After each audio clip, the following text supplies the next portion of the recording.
Welcome to the Savannah Yas Island video. It's a resort operated by Anantara, and Savannah Yas Island is in Abu Dhabi.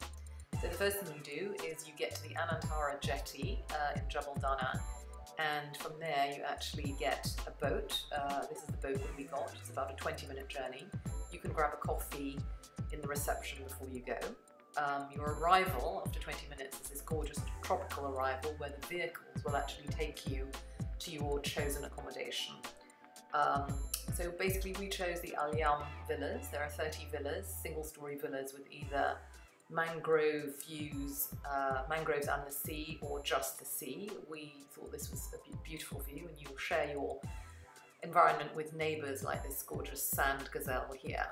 So this is where I spent a lot of my time, just gazing out to sea, walking around, gorgeous opportunities for long walks along the beach into the mangroves, and all of which are ocean-fronted walks.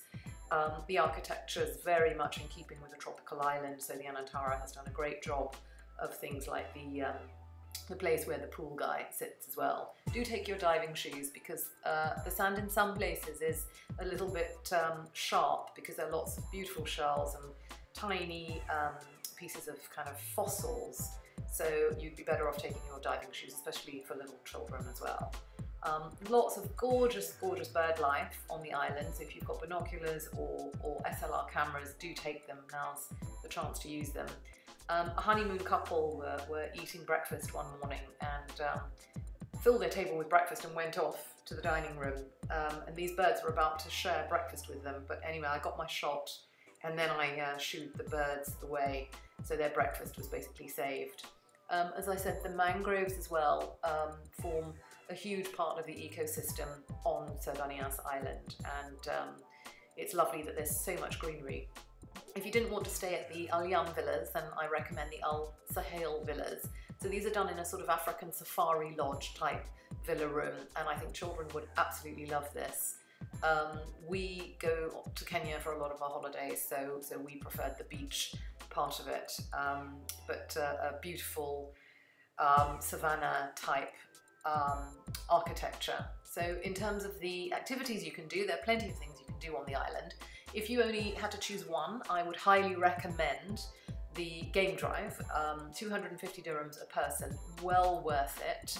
The morning that we took our game drive was the morning of the very severe sandstorm that affected a lot of the UAE.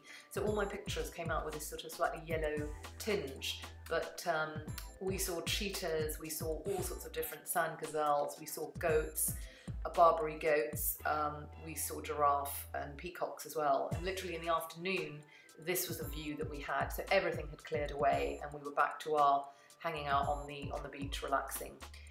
Eating, hugely important part of any trip away.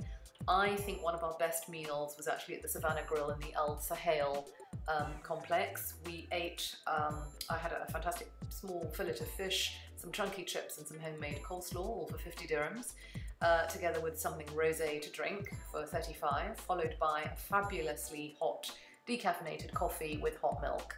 But that wasn't the best thing about this. It was the view that we got from where we were sitting. The view, I would say, was absolutely priceless. So sit on the terrace of this restaurant and you will have moments like these, which, how can I describe it other than just a Bambi moment. Gorgeous views, literally you cannot believe you're anywhere, and I just think this was a very romantic lunch and lovely meal.